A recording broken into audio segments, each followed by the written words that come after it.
All right, it is time for a fictional historical creation about the Cold War. There was actually no fighting that took place during this war. There were just no really battles, nothing really that actually happened, but more so in the fictional aspect of if these tanks during the time period would have gone head to head, how would they have done? What would it have kind of looked like within kind of the simulation of World of Tanks Blitz?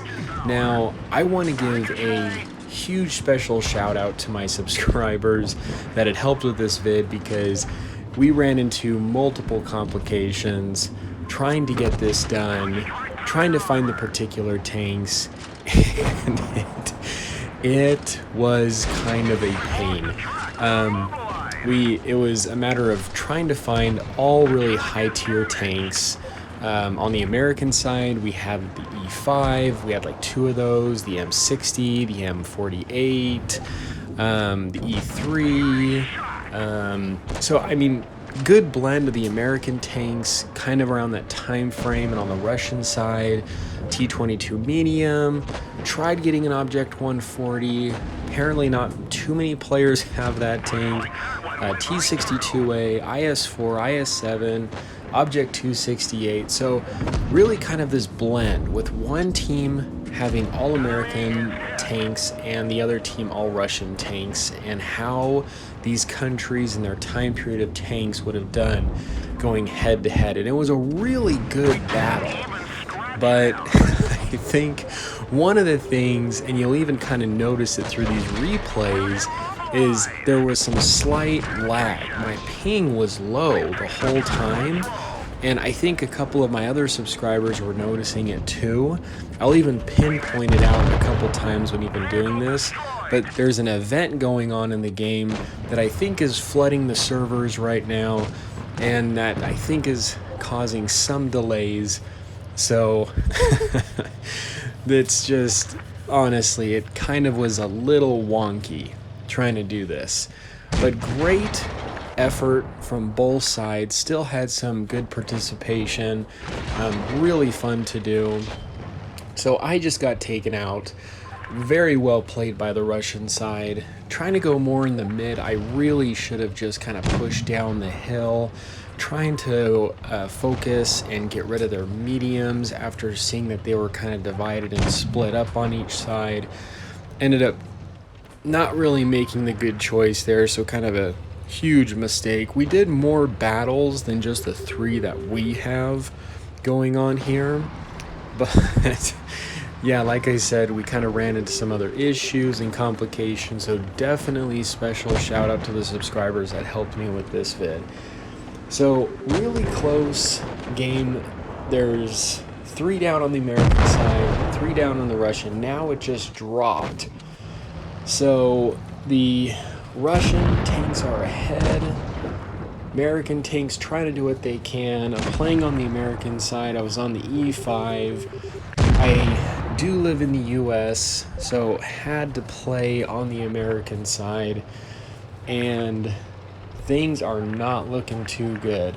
There's only one M48 left and 2 heavy tanks, and trying to get to a position.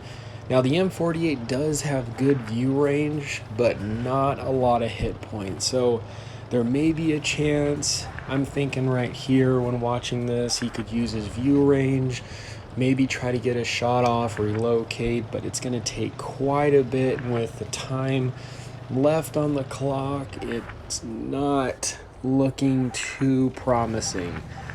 So he's trying to peek up, trying to use that view range, see if he can find out where they are, and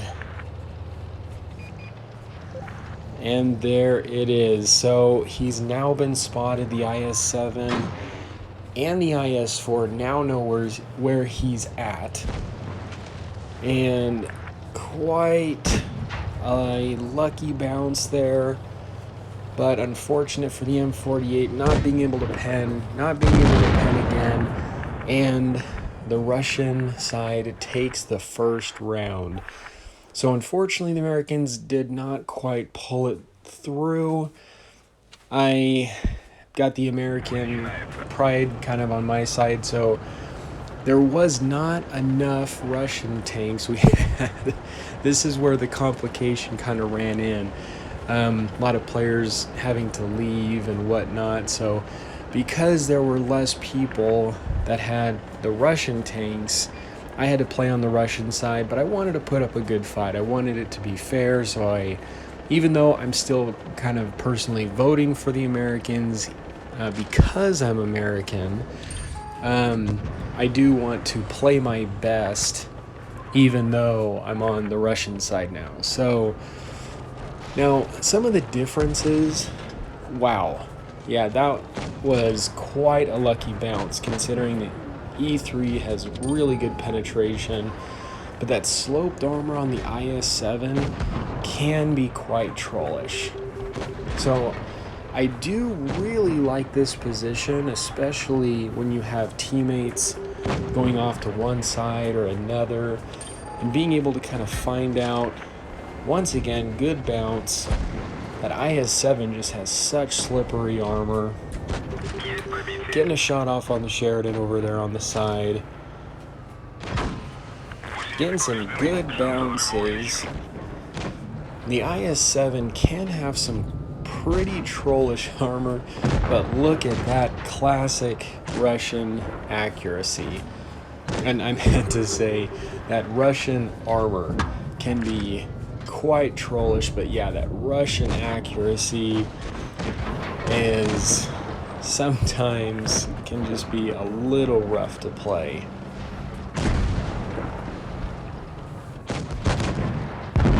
Great fight. Right now the score is even. 2 American tanks down, 2 Russian tanks down.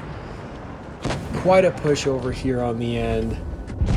Take out the M48 Patton. Getting shot on the side over here. Really great match. Score is still even. 3 down on the American side, 3 down on the Russian side. Really good fight. Put up by both of them.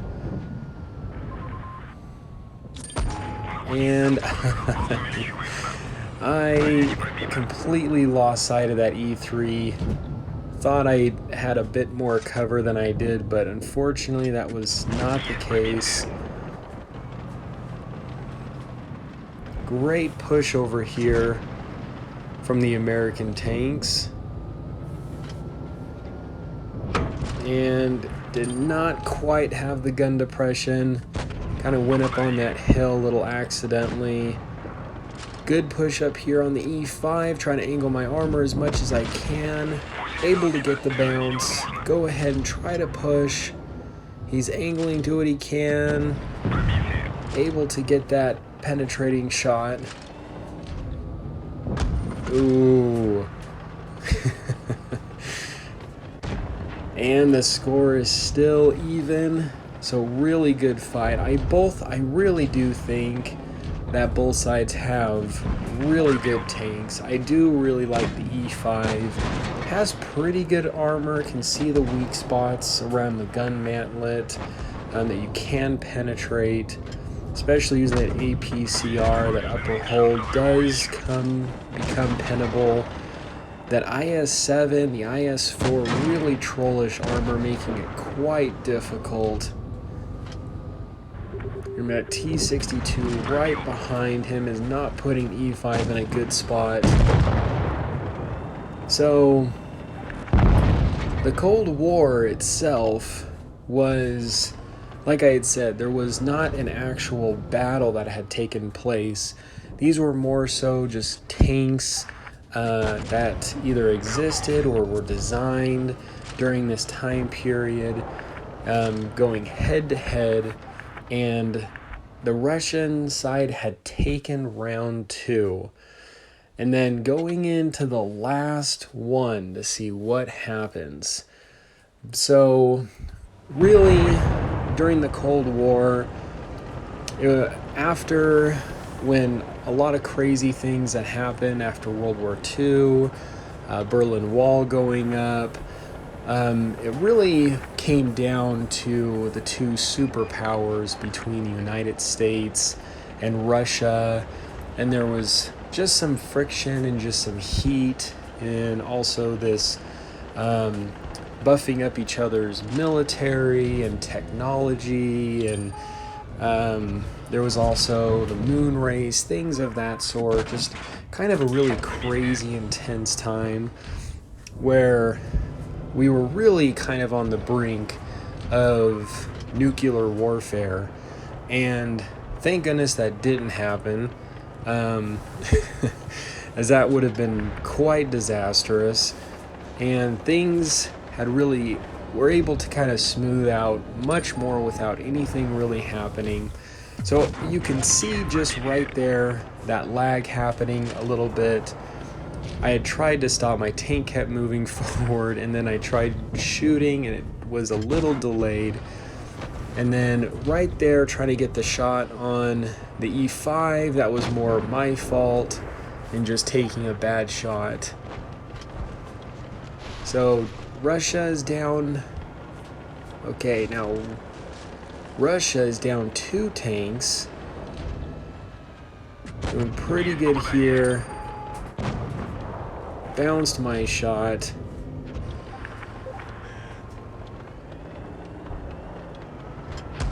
And getting hit over here on the side, and I do not want to be exposed by that T-57 heavy.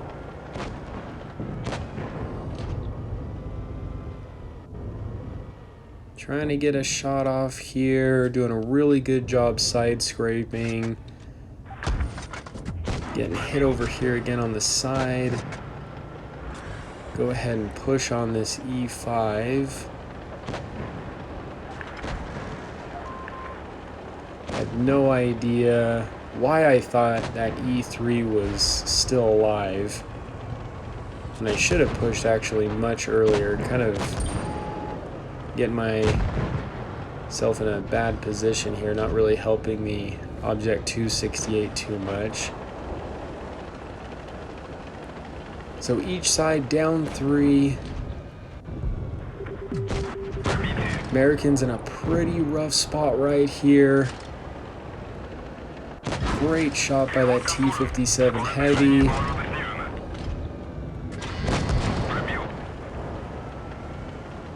And I am completely blocking my friend. I'm trying to back up so he can get ahead, and I deeply apologize. I was no help to my subscriber. I'm very, very sorry. Completely was blocking him there.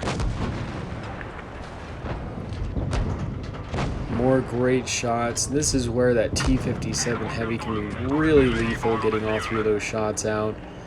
Was able to block my shot.